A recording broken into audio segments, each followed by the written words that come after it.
Hoje, quando olhamos para a Terra, parece difícil imaginar um momento em que ela não tivesse vida. Florestas cobrem continentes. Animais ocupam praticamente todos os ambientes. Micro-organismos vivem no solo, na água, no ar e até em lugares onde as condições parecem impossíveis.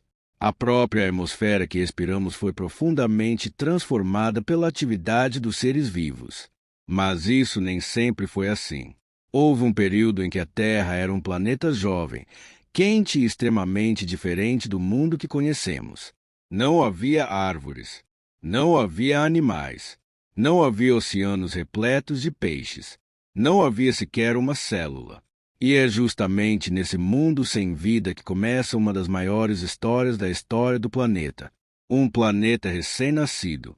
A Terra se formou há aproximadamente 4,54 bilhões de anos. Naquele momento, o Sistema Solar ainda estava passando por grandes transformações. Fragmentos de rocha e metal orbitavam o jovem Sol. Esses materiais colidiam. Alguns se juntavam, outros eram destruídos. E, ao longo de milhões de anos, a gravidade foi reunindo matéria suficiente para formar os planetas. A Terra nasceu desse processo, mas o planeta recém-formado estava longe de ser um lugar tranquilo. Sua superfície era extremamente quente. Impactos de asteroides eram muito mais frequentes do que hoje. Grandes quantidades de energia eram liberadas continuamente. E durante uma parte importante de sua história inicial, a superfície terrestre provavelmente passou por períodos em que grandes regiões estavam parcialmente ou amplamente derretidas. Era um planeta em construção. E então aconteceu uma das colisões mais importantes de sua história. Um corpo planetário de grandes dimensões atingiu a jovem Terra. O impacto foi gigantesco. Material foi lançado para o espaço. Parte desse material permaneceu orbitando nosso planeta e, com o tempo, se juntou. O resultado foi a formação da Lua. A Lua que vemos hoje é, portanto, uma lembrança de uma época em que a Terra ainda estava sendo moldada por colisões cósmicas. Mas sua presença também teria consequências importantes para o planeta. A interação gravitacional entre Terra e Lua ajudaria a influenciar a rotação terrestre e as marés ao longo de sua história. A Terra começava lentamente a se transformar, do fogo à água. Com o passar do tempo, o planeta começou a perder parte de seu calor. A superfície se resfriou. Uma crosta começou a se formar. E a água líquida passou a ocupar um papel cada vez mais importante. Mas de onde veio toda essa água? Essa é uma pergunta que ainda possui detalhes em investigação. Uma parte provavelmente estava presente nos materiais que formaram a própria Terra. Outra pode ter sido acrescentada por corpos ricos em água que atingiram o planeta durante sua formação. Asteroides e outros objetos do Sistema Solar podem ter contribuído para esse processo. O resultado foi uma transformação radical. Um planeta que antes era dominado por rocha derretida começou a desenvolver oceanos. E isso muda completamente a história, porque a água líquida é um dos ambientes mais importantes para a química que conhecemos. Mas ainda não havia vida. A Terra possuía água, possuía minerais, possuía uma atmosfera, possuía energia. Mas isso não significa que possuísse organismos. E essa distinção é fundamental. Ter os ingredientes necessários para a vida não é a mesma coisa que ter vida. Uma atmosfera muito diferente. A atmosfera da Terra primitiva também não era parecida com a atual. Hoje, aproximadamente um quinto do ar que respiramos é oxigênio molecular. Mas o oxigênio livre não estava presente em grandes quantidades na atmosfera terrestre durante os primeiros bilhões de anos. A atmosfera inicial era composta por gases liberados principalmente por processos vulcânicos e outras fontes. Entre eles estavam vapor de água, dióxido de carbono e outros gases. A composição exata da atmosfera primitiva continua sendo estudada e provavelmente mudou várias vezes ao longo do tempo. E isso é importante porque a química da vida depende profundamente do ambiente. A Terra primitiva não era apenas quente, era quimicamente ativa. Vulcões liberavam gases, rios transportavam minerais, raios forneciam energia, radiação do Sol atingia a superfície, e o fundo dos oceanos possuía regiões onde a água quente e rica em elementos químicos saía do interior da crosta. Tudo isso criava diferentes ambientes químicos. E, em algum momento dessa história, a química começou a produzir moléculas cada vez mais complexas. Os ingredientes. A vida que conhecemos é construída a partir de moléculas, proteínas, lipídios, açúcares, ácidos nucleicos e muitas outras substâncias. Essas moléculas não precisam necessariamente ser produzidas por seres vivos. Algumas podem surgir naturalmente através de processos químicos. Isso é uma descoberta fundamental. No século XX, experimentos de laboratório demonstraram que determinadas moléculas orgânicas podem ser produzidas a partir de substâncias simples quando submetidas a condições que procuram representar ambientes da Terra primitiva. Um dos experimentos mais famosos foi realizado em 1953 por Stanley Miller e Harold Urey. Eles montaram um sistema fechado contendo gases e água e aplicaram descargas elétricas para simular fontes de energia como relâmpagos. Depois de algum tempo, moléculas orgânicas, incluindo aminoácidos, foram encontradas no sistema.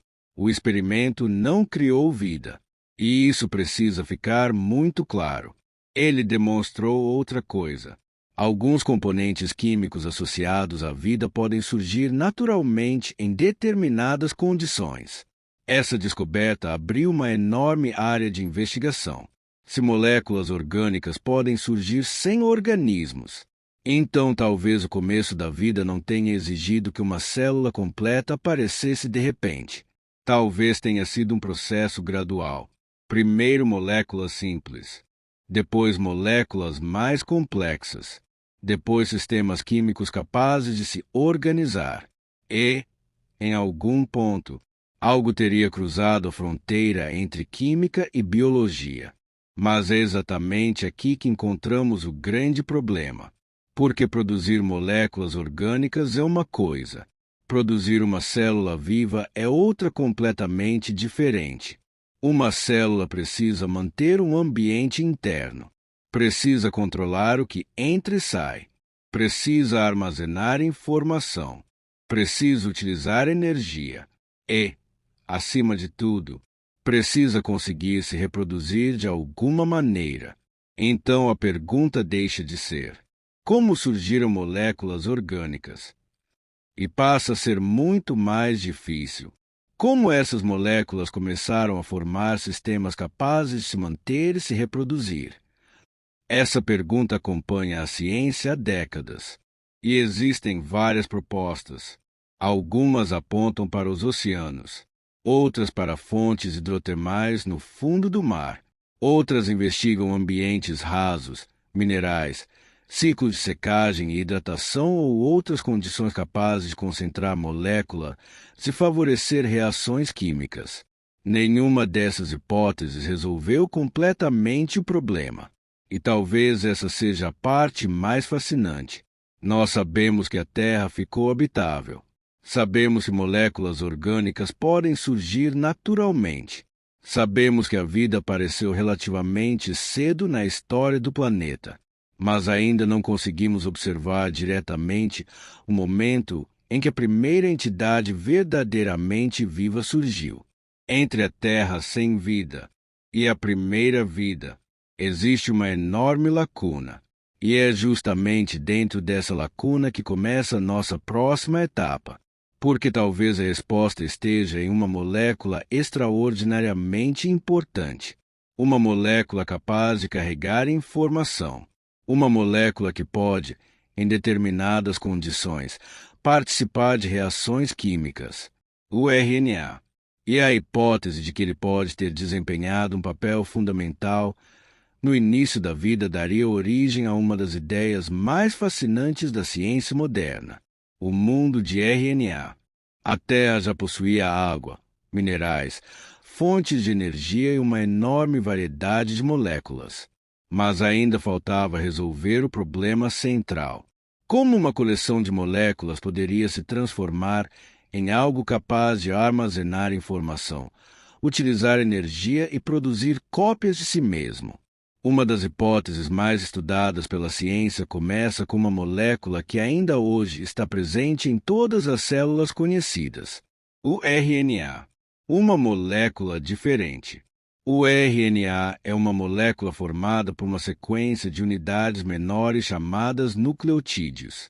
Nas células modernas, ele participa de funções fundamentais. Ajuda a transmitir informações genéticas. Participa da produção de proteínas. E alguns tipos de RNA conseguem atuar diretamente em reações químicas. Essa última característica é especialmente importante para entender por que o RNA ganhou tanto destaque nas pesquisas sobre a origem da vida. Durante muito tempo, os cientistas imaginavam uma dificuldade. O DNA armazena informação genética com enorme eficiência. As proteínas realizam grande parte das funções químicas da célula. Mas isso cria um problema. Para produzir proteínas, a célula precisa da informação armazenada nos ácidos nucleicos. E para copiar e manter essa informação, são necessárias proteínas e outros componentes especializados. É uma espécie de problema do ovo e da galinha. O que teria surgido primeiro? O RNA oferece uma possibilidade. Ele consegue desempenhar, em diferentes contextos, duas funções que são essenciais para essa história. Pode carregar informação e também pode participar de reações químicas. Moléculas de RNA que possuem atividade catalítica são chamadas de ribozimas. Elas demonstram que uma molécula de RNA não precisa servir apenas como armazenamento de informação. Ela também pode atuar quimicamente. E isso abre uma possibilidade fascinante. Talvez, em algum momento da Terra primitiva, tenham surgido sistemas químicos baseados em moléculas semelhantes ao RNA. Esses sistemas poderiam armazenar informações. Alguns poderiam favorecer determinadas reações. E moléculas, se conseguissem produzir cópias mais eficientes de si mesmas, poderiam, em determinadas condições, deixar mais cópias do que outras. Isso começa a parecer algo muito parecido com evolução. Mas existe um problema. Como o próprio RNA surgiu? Essa pergunta é muito importante. A hipótese do mundo de RNA não significa que os cientistas tenham simplesmente resolvido a origem da vida. Ela desloca parte do problema. Agora precisamos explicar como os componentes do RNA poderiam ter surgido em condições naturais, como poderiam ter se unido em moléculas suficientemente longas e funcionais. E isso não é simples. Produzir nucleotídeos individualmente é uma coisa. Fazer com que eles se organizem espontaneamente em cadeias longas e funcionais é outra. Além disso, moléculas de RNA são relativamente frágeis. A água, que é fundamental para a vida, também pode favorecer processos que quebram determinadas ligações químicas do RNA. Então, como uma molécula dessas poderia ter persistido na Terra primitiva? Talvez a resposta esteja justamente em ambientes onde as condições mudavam constantemente. Lagos, costas e ciclos de secagem. Imagine uma pequena região de água na superfície da Terra primitiva. Durante um período de chuva, ela recebe novas moléculas. Minerais entram no sistema. Compostos são transportados. Depois o ambiente começa a secar. A quantidade de água diminui. As moléculas ficam mais concentradas. E reações que seriam muito improváveis em um oceano enorme podem se tornar mais favoráveis em um pequeno ambiente concentrado. Quando a chuva retorna, o sistema volta a receber água. E esse ciclo pode se repetir. Seca, concentra, reage, dilui e começa novamente. Alguns estudos investigam justamente esse tipo de ambiente como possível cenário para etapas da química prebiótica. Não significa que saibamos que a primeira vida surgiu em uma poça. Não sabemos. É apenas uma das possibilidades estudadas. E existe outra candidata muito diferente, muito abaixo da superfície do oceano, o fundo dos oceanos. No fundo dos mares modernos existem estruturas conhecidas como fontes hidrotermais. Elas surgem quando a água do oceano penetra na crosta terrestre, é aquecida pelo interior do planeta e retorna carregada de substâncias químicas. Algumas dessas fontes são extremamente quentes. Outras possuem condições mais moderadas nas regiões ao redor. E elas criam algo interessante: gradientes químicos. De um lado existe água com determinadas concentrações de substâncias. Do outro, um ambiente diferente. Essa diferença pode fornecer energia para reações químicas. E organismos vivos atuais aproveitam gradientes semelhantes para produzir energia. Isso fez alguns pesquisadores perguntarem: e se ambientes desse tipo também tivessem desempenhado algum papel no surgimento da vida? A ideia é especialmente interessante porque não depende necessariamente de uma atmosfera rica em oxigênio ou de grandes quantidades de moléculas acumuladas na superfície. O próprio planeta poderia fornecer parte da energia necessária através de processos geológicos.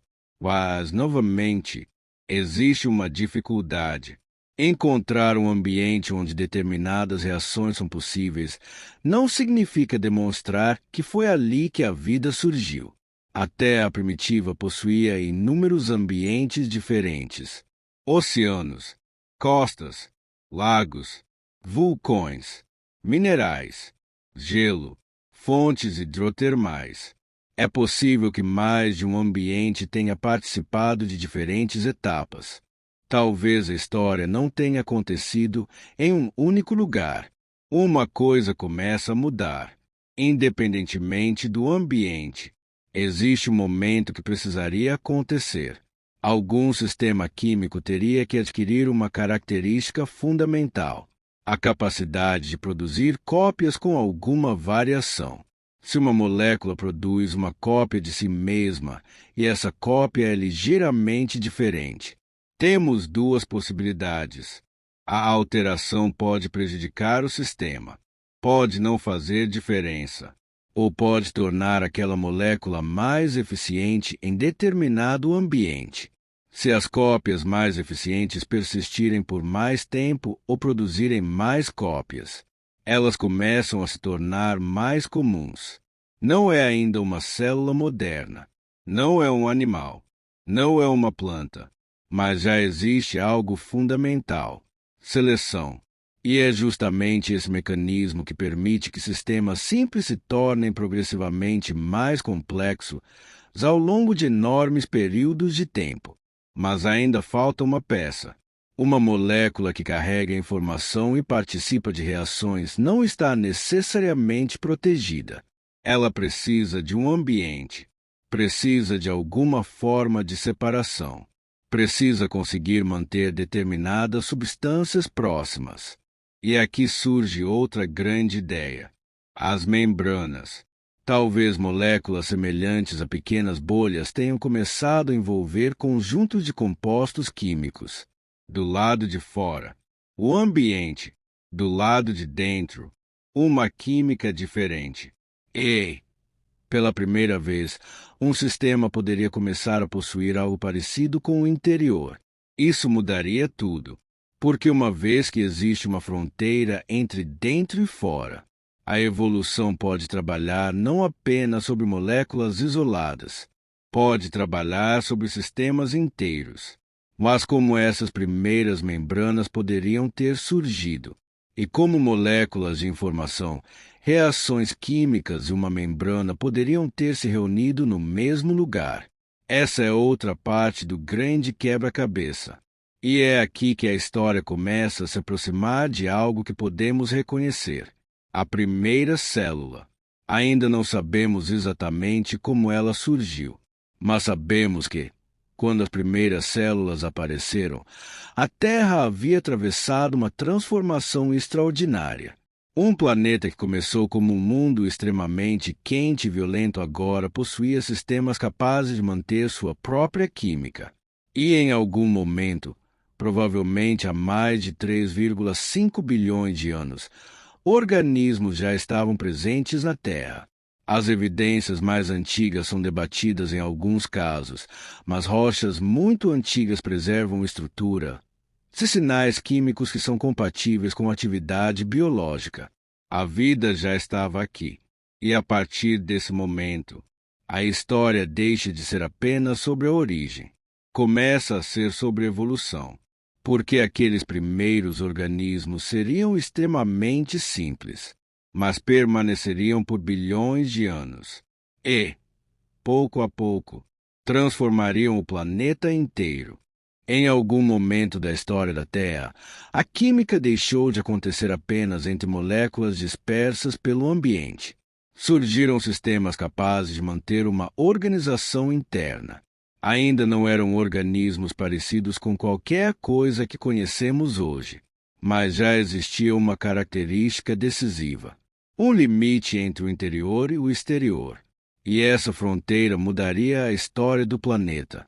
Quando a química ganhou o interior, as células atuais possuem membranas formadas principalmente por moléculas chamadas lipídios. Essas moléculas possuem uma característica interessante. Uma parte interage bem com a água, outra tende a evitá-la. Quando estão em um ambiente aquoso, elas podem se organizar espontaneamente, formando estruturas que separam o espaço interno do ambiente externo. Esse comportamento é fundamental para a vida moderna, mas algo semelhante pode ter acontecido muito antes das primeiras células verdadeiras. Moléculas simples poderiam formar pequenas estruturas semelhantes a bolhas. Essas estruturas são estudadas pelos cientistas como possíveis modelos de protocélulas. Uma protocélula não seria necessariamente um organismo vivo completo, mas poderia criar um ambiente onde determinadas moléculas ficassem concentradas. E isso resolve parcialmente um dos problemas da origem da vida. Imagine uma reação química acontecendo em um oceano. As moléculas se espalham, elas se afastam, a reação perde força. Agora imagine as mesmas moléculas dentro de uma pequena estrutura. Elas permanecem próximas. Uma reação pode favorecer outra. Produtos de uma reação podem alimentar a seguinte. A química começa a formar uma rede. E, quanto mais organizada essa rede, mais vantagens ela pode ter. Mas ainda faltava algo: informação. O problema da hereditariedade. Uma célula moderna não é apenas uma bolsa cheia de substâncias. Ela precisa preservar instruções. Hoje sabemos que essas informações são armazenadas principalmente no DNA. Mas as primeiras células não poderiam simplesmente ter surgido já equipadas com todo o sistema molecular que encontramos nos organismos atuais. Isso seria extremamente complexo. A hipótese mais aceita é que os primeiros sistemas vivos eram muito mais simples. Talvez possuíssem moléculas capazes de armazenar algum tipo de informação. Talvez realizassem apenas algumas reações. Talvez fossem extremamente instáveis, mas bastava uma característica para que a evolução começasse a atuar. Alguns sistemas precisavam conseguir gerar descendentes com características semelhantes às suas. Se uma protocélula produzisse cópias de si mesma, e essas cópias fossem ligeiramente diferentes, algumas poderiam funcionar melhor. As que funcionassem melhor teriam maior chance de persistir. E assim começa uma forma extremamente primitiva de seleção natural. Não existiam florestas, não existiam animais, não existiam predadores, mas já poderia existir competição. Competição por moléculas, por energia, por espaço, por recursos químicos. A evolução não precisava começar com organismos complexos. Ela poderia começar com sistemas muito simples, de protocélulas a células. Em algum momento, esses sistemas teriam que se tornar mais estáveis. Uma membrana mais eficiente poderia proteger melhor o interior. Uma molécula de informação mais estável poderia ser copiada com maior precisão. Uma reação química mais eficiente poderia fornecer mais energia. Cada pequena melhoria poderia aumentar a capacidade de sobrevivência daquele sistema. Durante milhões de anos, essas mudanças poderiam se acumular, até que surgissem organismos que já merecessem ser chamados de células. Mas existe um detalhe importante. Não sabemos exatamente como ocorreu essa transição. Não existe um fóssil mostrando uma protocélula se transformando gradualmente na primeira célula. O que temos são pistas, experimentos, modelos químicos, estruturas geológicas e organismos atuais que preservam características extremamente antigas. A ciência tenta reconstruir o processo juntando essas evidências. E algumas das pistas mais interessantes vêm de lugares que parecem completamente diferentes do mundo atual. Uma Terra sem oxigênio. As primeiras formas de vida surgiram em uma atmosfera muito diferente da nossa. O oxigênio molecular livre era extremamente escasso. Para nós, isso parece estranho. Sem oxigênio, muitos organismos atuais simplesmente não conseguiriam sobreviver. Mas as primeiras formas de vida não dependiam necessariamente dele. Na verdade, para muitos micro-organismos antigos, o oxigênio poderia ser extremamente prejudicial. Eles utilizavam outras fontes de energia. Alguns poderiam aproveitar compostos químicos presentes no ambiente. Outros utilizavam processos de fermentação. E, posteriormente, surgiriam organismos capazes de aproveitar a luz solar. E essa última mudança seria gigantesca, porque significaria que a vida poderia utilizar uma fonte de energia praticamente inesgotável, a luz do Sol. As primeiras fábricas de energia.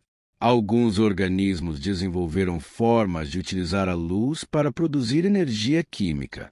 Esse processo acabaria evoluindo para a fotossíntese. Mas existem diferentes tipos de fotossíntese. Algumas formas antigas não produziam oxigênio. Isso significa que a Terra poderia ter abrigado organismos fotossintéticos muito antes de a atmosfera começar a acumular grandes quantidades de oxigênio. E então surgiu uma inovação que mudaria o planeta: a fotossíntese oxigênica. Ela está associada a cianobactérias e utiliza a água como fonte de elétrons, liberando oxigênio como subproduto. Durante um período enorme de tempo, esse oxigênio começou a ser produzido, mas no início, ele não se acumulou imediatamente na atmosfera. Grande parte reagia com minerais e outras substâncias presentes nos oceanos e na superfície terrestre. Era como se o planeta estivesse absorvendo aquele novo gás. Até que chegou o momento em que isso começou a mudar, o grande evento de oxidação. Por volta de 2,4 bilhões de anos atrás, a quantidade de oxigênio livre começou a aumentar significativamente na atmosfera. Esse período é conhecido como Grande Evento de Oxidação, e ele foi uma das maiores transformações ambientais da história da Terra. Para os organismos que dependiam de ambientes sem oxigênio, foi uma catástrofe. Alguns desapareceram. Outros se refugiaram em ambientes onde o oxigênio permanecia baixo. Mas para outros organismos, a mudança abriria novas possibilidades. O oxigênio permite processos metabólicos capazes de liberar muito mais energia de determinados nutrientes do que várias formas antigas de metabolismo. Isso acabaria criando condições para uma vida muito mais energética. mas ainda levaria muito tempo até que organismos complexos aparecessem, porque durante bilhões de anos, a Terra continuaria sendo dominada por formas microscópicas. E existe uma pergunta fascinante aqui. Por que demorou tanto? A Terra já possuía vida há bilhões de anos, mas animais complexos só apareceriam muito mais tarde. Uma das respostas está dentro das próprias células, porque em algum momento da história da vida, surgiu uma inovação extraordinária. Uma célula passou a viver dentro de outra e, em vez de ser destruída, as duas permaneceram juntas.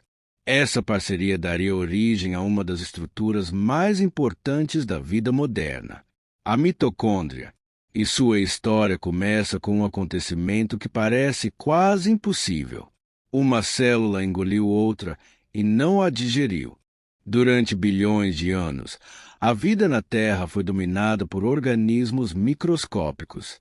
Eles eram simples quando comparados às células que surgiriam mais tarde.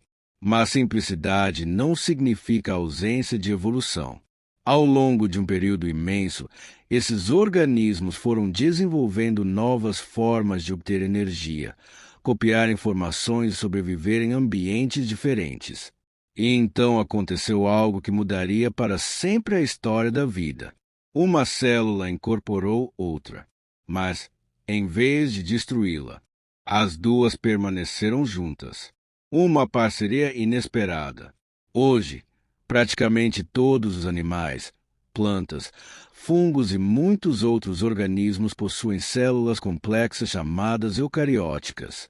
Dentro delas existem estruturas especializadas.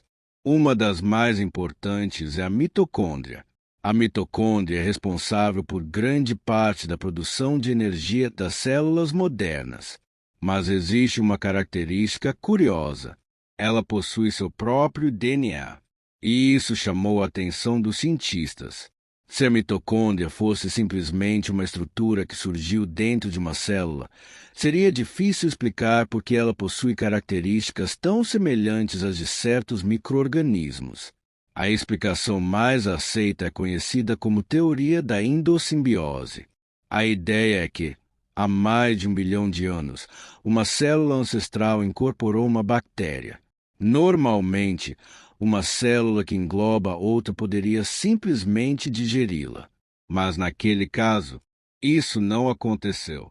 A bactéria permaneceu dentro da célula, e as duas passaram a se beneficiar da relação. A bactéria conseguia produzir energia de maneira eficiente. A célula hospedeira fornecia proteção e acesso a nutrientes. Com o passar das gerações, a relação se tornou cada vez mais integrada. A bactéria perdeu parte de sua autonomia. Alguns de seus genes foram transferidos para o núcleo da célula hospedeira. E aquilo que antes era um organismo independente acabou se tornando uma estrutura permanente dentro da célula, a mitocôndria.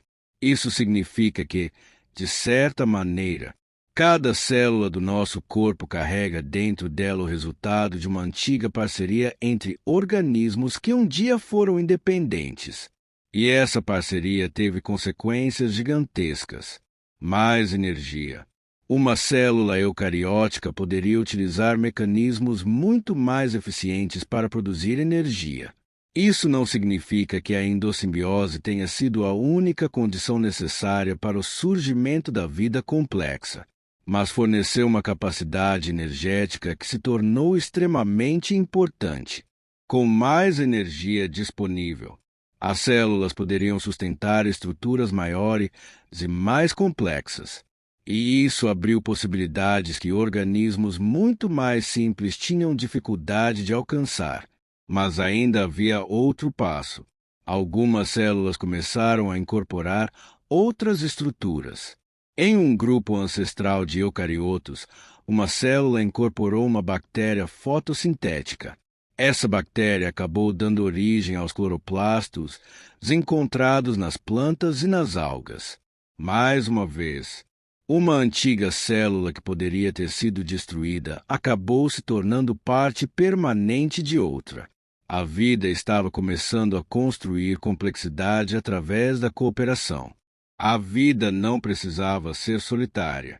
Durante muito tempo, os organismos unicelulares dominaram o planeta, mas eventualmente algumas células começaram a permanecer juntas. Isso pode parecer simples, mas existe uma enorme diferença entre várias células vivendo próximas umas das outras e um verdadeiro organismo multicelular. Em um organismo multicelular, as células precisam cooperar. Algumas assumem determinadas funções, outras realizam funções diferentes, e todas precisam manter algum tipo de organização. Esse processo aconteceu de maneiras diferentes em diferentes grupos de organismos. Não foi um único evento. A multicelularidade surgiu várias vezes ao longo da história da vida, mas, em alguns grupos, ela abriu um caminho completamente novo. Agora uma célula não precisava fazer tudo. Uma poderia se especializar, outra poderia assumir uma função diferente. E quanto maior a cooperação, maior poderia ser a complexidade. Ainda assim, durante muito tempo, o planeta continuou dominado por formas de vida relativamente simples, até que as condições ambientais começaram a mudar novamente. Uma Terra em transformação. A atmosfera já havia mudado, os oceanos também. O oxigênio estava presente em níveis muito maiores do que nos primeiros tempos da Terra, mas o planeta ainda passaria por transformações enormes. Houve períodos de mudanças climáticas extremas. Alguns estudos indicam que a Terra pode ter passado por episódios de glaciação global ou quase global, frequentemente associados à hipótese da Terra bola de neve. Durante esses períodos, grandes áreas do planeta poderiam ter ficado cobertas por gelo, mas a atividade vulcânica continuava. Mesmo quando a superfície estava congelada, o interior da Terra permanecia ativo. Vulcões continuavam liberando gases. Com o passar do tempo, dióxido de carbono poderia se acumular na atmosfera. O efeito estufa aumentaria. E, eventualmente, o planeta começaria a sair daquele estado congelado. Essas mudanças não aconteceram rapidamente. Foram processos que levaram milhões de anos, mas prepararam o cenário para uma das maiores transformações da história da vida. Por quê? Depois de bilhões de anos dominados principalmente por organismos microscópicos, a vida começou a produzir formas cada vez maiores. E então surgiria uma explosão de diversidade. Não uma explosão no sentido literal, mas um período em que diferentes formas de organismos aparecem no registro fóssil em uma diversidade muito maior do que nas eras anteriores. Esse período ficaria conhecido como a explosão cambriana. O mundo começa a ganhar formas. Há aproximadamente 539 milhões de anos, começa o período cambriano. Nos oceanos surgem e se diversificam muitos grupos de animais. Alguns possuem corpos segmentados, outros desenvolvem estruturas para nadar. Alguns possuem olhos, outros possuem apêndices capazes de capturar alimento. Um dos animais mais famosos desse período é o trilobita, mas ele estava longe de estar sozinho. Havia uma enorme variedade de criaturas marinhas. Algumas eram pequenas, outras tinham formas que parecem estranhas até mesmo para os padrões modernos. Predadores começam a exercer um papel importante. A competição aumenta. Os animais passam a interagir de maneiras cada vez mais complexas. E uma mudança fundamental acontece. A vida começa a experimentar diferentes formas de corpo: olhos, carapaças, espinhos, apêndices, mandíbulas primitivas. A história que começou com moléculas simples agora produzia organismos capazes de se movimentar ativamente pelos oceanos. Mas ainda estamos longe do mundo que conhecemos. Não havia florestas, não havia dinossauros, Não havia mamíferos, e nenhum animal caminhava pelos continentes. A vida ainda estava concentrada principalmente na água. Mas isso também mudaria. Primeiro viriam os primeiros vertebrados, depois os peixes. Mais tarde, plantas começariam a conquistar a terra firme. E milhões de anos depois, vieram os grandes répteis, os dinossauros, os mamíferos e, finalmente, nós. Mas antes de chegarmos ao ser humano, existe uma história muito maior para contar, porque a vida não simplesmente apareceu e permaneceu igual. Ela passou por extinções, mudanças climáticas, transformações dos continentes, novos oceanos, novos predadores, novas formas de competição. E algumas dessas mudanças quase destruíram tudo. A maior delas aconteceria centenas de milhões de anos depois. Seria tão devastadora que a maioria das espécies existentes desapareceria. A maior extinção da história da Terra. A vida já havia atravessado uma transformação extraordinária. Dos primeiros organismos microscópicos surgiram células complexas. Depois vieram organismos multicelulares. Os oceanos ficaram cada vez mais diversos e, ao longo de centenas de milhões de anos, diferentes grupos conquistaram novos ambientes. Mas a história da vida não foi uma marcha contínua rumo à complexidade. Ela também foi marcada por perdas. Algumas foram pequenas, outras eliminaram uma parcela enorme das espécies existentes. E uma delas foi tão devastadora que quase apagou a vida complexa do planeta. A Terra antes da catástrofe. Há aproximadamente 252 milhões de anos, a Terra era muito diferente do mundo atual. Os continentes estavam reunidos em uma enorme massa continental chamada Pangeia. Os oceanos eram diferentes. O clima era mais quente. E a distribuição dos ambientes era completamente distinta da atual.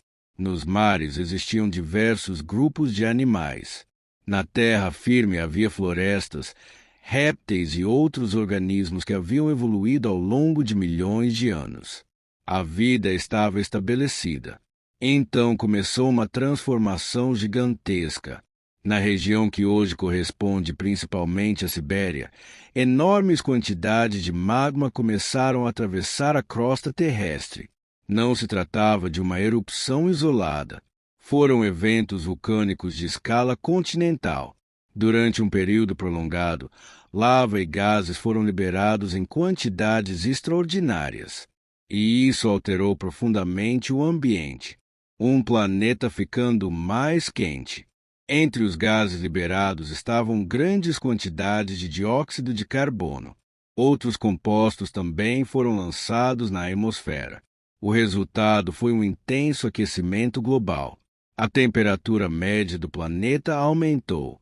Os oceanos absorveram parte do excesso de dióxido de carbono.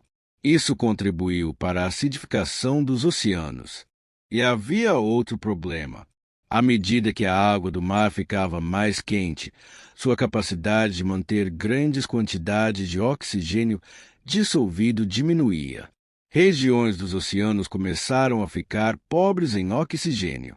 Esse fenômeno é conhecido como anoxia oceânica. Para organismos que dependiam de águas oxigenadas, as condições se tornaram cada vez mais difíceis. Ao mesmo tempo, o calor extremo afetava os ambientes terrestres. Florestas entravam em colapso. Ecossistemas eram desestabilizados. A cadeia alimentar começava a sofrer. E o impacto acumulado foi enorme. A grande extinção. No final do período Permiano aconteceu o que hoje chamamos de extinção Permiano-Triássica. Ela foi a maior extinção em massa conhecida na história da Terra. A maioria das espécies marinhas desapareceu, e uma enorme proporção das espécies terrestres também foi perdida. Os números exatos continuam sendo refinados pelas pesquisas, mas estimativas indicam que mais de 80% das espécies marinhas e uma grande parcela das espécies terrestres desapareceram. Durante muito tempo, a vida havia construído ecossistemas complexos. Em um intervalo relativamente curto, muitos deles foram destruídos. Mas a vida não acabou. Esse detalhe é fundamental. Mesmo depois de uma catástrofe dessa dimensão, alguns organismos sobreviveram, e eles seriam os responsáveis por reconstruir a biosfera. Um novo mundo. Depois da extinção, a Terra entrou no período Triássico. Os ecossistemas estavam profundamente alterados. Muitos grupos que haviam dominado o planeta desapareceram. Isso abriu espaço para outros. E entre os sobreviventes estavam os ancestrais de um grupo que, durante milhões de anos, dominaria os continentes, os dinossauros. Eles não surgiram imediatamente como os maiores animais do planeta. No início, eram apenas mais um grupo entre muitos, mas tinham características que lhes permitiriam prosperar. Ao longo do Triássico e, posteriormente, do Jurássico e do Cretáceo, diferentes espécies de dinossauros ocupariam praticamente todos os grandes ambientes terrestres. Alguns seriam pequenos, outros alcançariam tamanhos extraordinários. Mas enquanto os dinossauros dominavam os continentes, outra linhagem estava evoluindo discretamente. Os mamíferos. Eles já existiam durante a época dos dinossauros, mas, durante muito tempo, permaneceram relativamente pequenos e ocupavam nichos ecológicos menos dominantes. A história parecia pertencer aos répteis, até que outra catástrofe aconteceu. O impacto. Há aproximadamente 66 milhões de anos, um asteroide com vários quilômetros de diâmetro atingiu a região que hoje corresponde à Península de Yucatán, no México. O impacto formou a cratera de Chicxulub. A quantidade de energia liberada foi gigantesca. Uma enorme quantidade de material foi lançada para a atmosfera. Incêndios se espalharam por grandes áreas. Ondas gigantes atingiram regiões costeiras, e partículas permaneceram suspensas na atmosfera. A luz solar diminuiu, a temperatura caiu, as plantas começaram a morrer, e, com elas, os organismos que dependiam delas. A cadeia alimentar entrou em colapso. Dessa vez, os dinossauros não aviários desapareceram, mas, novamente, a vida sobreviveu. Pequenos mamíferos estavam entre os grupos que atravessaram essa crise. Também sobreviveram aves, que são descendentes de dinossauros, crocodilianos, tartarugas, peixes, insetos, plantas e inúmeros outros organismos. O mundo havia mudado, e agora os mamíferos encontrariam uma oportunidade que antes não existia. A ascensão dos mamíferos. Sem os grandes dinossauros dominando os ambientes terrestres, muitos nichos ecológicos ficaram disponíveis. Os mamíferos começaram a se diversificar. Alguns permaneceram pequenos, outros cresceram. Alguns voltaram aos oceanos, outros conquistaram o ar. Primatas surgiram. E, muito mais tarde, entre diferentes grupos de primatas, apareceu uma linhagem que desenvolveria características extraordinárias. Andar sobre duas pernas, usar ferramentas, modificar o ambiente, desenvolver linguagem complexa e, finalmente, Homo sapiens. Mas existe uma ironia nessa história. Quando olhamos para a vida atual, é fácil imaginar que tudo estava caminhando inevitavelmente em nossa direção, como se a evolução estivesse seguindo um caminho até produzir seres humanos. Mas não foi isso que aconteceu. A evolução não tinha um destino definido. Se algumas dessas grandes extinções tivessem acontecido de maneira diferente, se determinadas espécies tivessem sobrevivido, se outras linhagens tivessem ocupado os ambientes disponíveis, a história poderia ter tomado um caminho completamente diferente. Nós não somos o objetivo da história da vida. Somos apenas um de seus resultados. E essa percepção muda completamente a pergunta inicial, porque talvez o maior mistério não seja apenas como a vida começou, mas também como uma história que começou com formas químicas extremamente simples conseguiu chegar até uma espécie capaz de olhar para trás e tentar descobrir como tudo começou. E agora estamos chegando ao último capítulo, porque depois de bilhões de anos de evolução, a história finalmente chega até nós. Mas antes de encerrarmos, ainda precisamos separar aquilo que a ciência realmente sabe sobre o começo da vida daquilo que continua sendo hipótese. Porque a história que conseguimos reconstruir é impressionante, mas ainda existem perguntas para as quais ninguém possui uma resposta definitiva. E é justamente aí que termina nossa jornada pelo começo da vida na Terra. Depois de bilhões de anos, a história da vida na Terra parece quase impossível de resumir. Um planeta jovem e extremamente quente, os primeiros oceanos, moléculas orgânicas, sistemas químicos cada vez mais complexos, as primeiras células, a fotossíntese, o oxigênio, as células eucarióticas, a vida multicelular, as grandes extinções e, finalmente, a enorme diversidade que existe hoje. Mas existe uma diferença importante entre reconstruir a história da vida e descobrir exatamente como ela começou. Nós conseguimos observar algumas partes dessa história através de evidências. Outras precisam ser reconstruídas a partir de modelos. E algumas ainda permanecem desconhecidas. O que sabemos? Sabemos que a Terra possui aproximadamente 4,54 bilhões de anos. Sabemos que os primeiros sinais de vida aparecem muito cedo no registro geológico. Existem evidências de atividade biológica em rochas com mais de 3,4 bilhões de anos, e existem estruturas ainda mais antigas cuja interpretação continua sendo discutida. Também sabemos que a vida primitiva era extremamente diferente da atual. Os primeiros organismos conhecidos eram microscópicos. Sabemos que a vida modificou profundamente o planeta. A fotossíntese alterou a composição da atmosfera. O oxigênio produzido por organismos vivos transformou os oceanos e a superfície terrestre. Mais tarde, organismos multicelulares se diversificaram. E a evolução produziu uma quantidade extraordinária de formas de vida. Tudo isso possui evidências em diferentes áreas da ciência: geologia, paleontologia, biologia evolutiva, química, genética. Mas existe uma fronteira, o grande intervalo. Nós temos evidências de uma Terra sem vida, e temos evidências de uma Terra que já possuía vida. O problema está no intervalo entre esses dois momentos. Não encontramos uma sequência completa mostrando moléculas simples, depois moléculas orgânicas, depois sistemas autorreplicantes, depois protocélulas, e finalmente a primeira célula.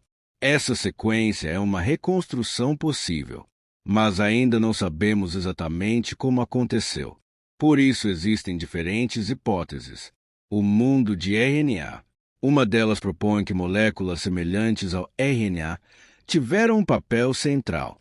O RNA é capaz de armazenar informação em determinadas condições, participar de reações químicas. Isso faz dele um candidato interessante para uma etapa muito antiga da história da vida. Mas ainda precisamos explicar como seus componentes surgiram, como se organizaram e como sistemas capazes de copiar informação apareceram. A hipótese continua sendo investigada. As fontes hidrotermais. Outra possibilidade envolve ambientes no fundo dos oceanos. Fontes hidrotermais fornecem calor, minerais e gradientes químicos. Essas condições poderiam ter favorecido determinadas reações. Mas também existem desafios. Ainda precisamos explicar como sistemas capazes de armazenar e copiar informação poderiam surgir e evoluir nesses ambientes. A superfície da Terra. Outras hipóteses investigam lagos, regiões costeiras, minerais e ambientes sujeitos a ciclos de secagem e hidratação. Esses ciclos poderiam concentrar moléculas e favorecer determinadas reações químicas. Novamente, é uma possibilidade, não uma conclusão definitiva. E existe ainda outra ideia. Talvez diferentes ambientes tenham participado de diferentes etapas. Uma região poderia produzir determinados compostos, outra poderia favorecer sua concentração. Uma terceira poderia fornecer condições para a formação de moléculas maiores. A origem da vida talvez não tenha acontecido em um único lugar. Pode ter sido uma sequência de processos espalhados por diferentes ambientes. E a panspermia. Existe também uma hipótese muito diferente. A panspermia propõe que alguns componentes da vida, ou até formas de vida extremamente resistentes, poderiam ter sido transportados entre mundos através de meteoritos ou outros corpos espaciais. Moléculas orgânicas já foram encontradas em meteoritos. Isso mostra que compostos relacionados à química da vida podem existir fora da Terra. Mas isso não resolve o problema original. Mesmo que algum material biológico tivesse chegado de outro lugar, ainda precisaríamos perguntar como a vida surgiu naquele outro lugar. A panspermia poderia deslocar a origem, não necessariamente explicá-la, o que ainda está sendo investigado. Hoje, os cientistas procuram responder perguntas cada vez mais específicas. Como os primeiros nucleotídeos poderiam ter sido produzidos? Como moléculas semelhantes ao RNA poderiam se formar espontaneamente? Como elas poderiam copiar informação? Como surgiram as primeiras membranas? Como diferentes reações químicas passaram a funcionar em conjunto? E como tudo isso se transformou em uma célula? Não existe uma única resposta aceita para todas essas perguntas. E isso não significa que a ciência esteja parada. Muito pelo contrário. Novos experimentos são realizados. Novos fósseis são encontrados. Rochas antigas são analisadas. Meteoritos são estudados. Ambientes extremos da Terra moderna são investigados. E missões espaciais procuram pistas sobre a química de outros mundos. Marte, por exemplo, preserva registros de uma época em que sua superfície possuía água líquida.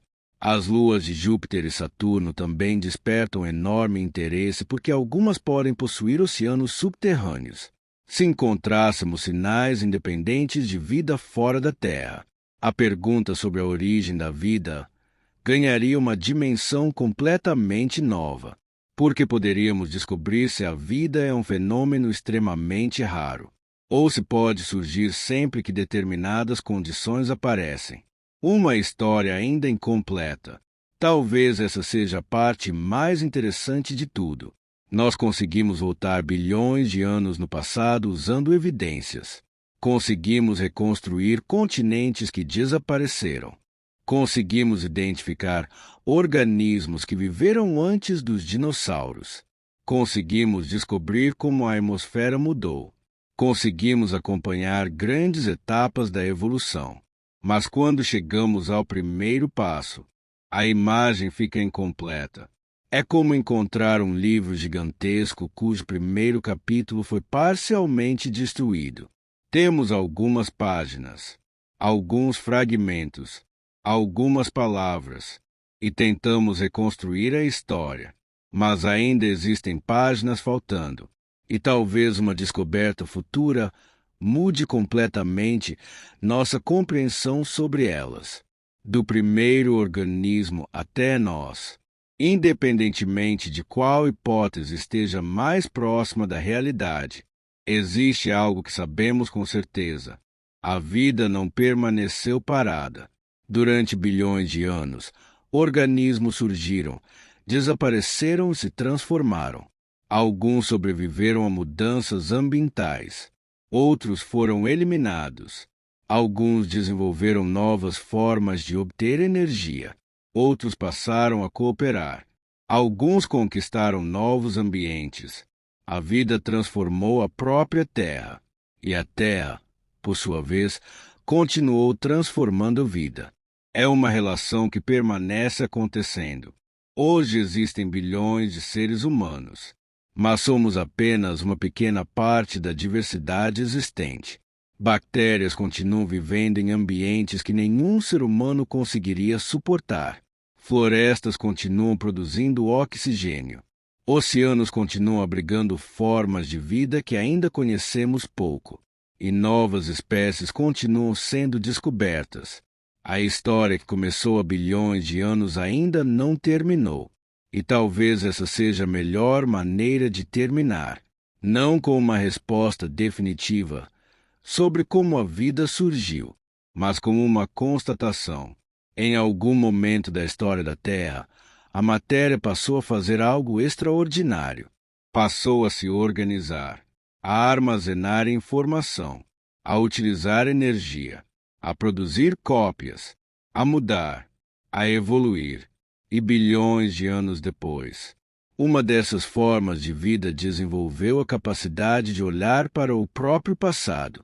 Nós ainda não sabemos exatamente qual foi o primeiro passo, mas sabemos que ele aconteceu. E enquanto continuarmos procurando, talvez um dia consigamos descobrir como.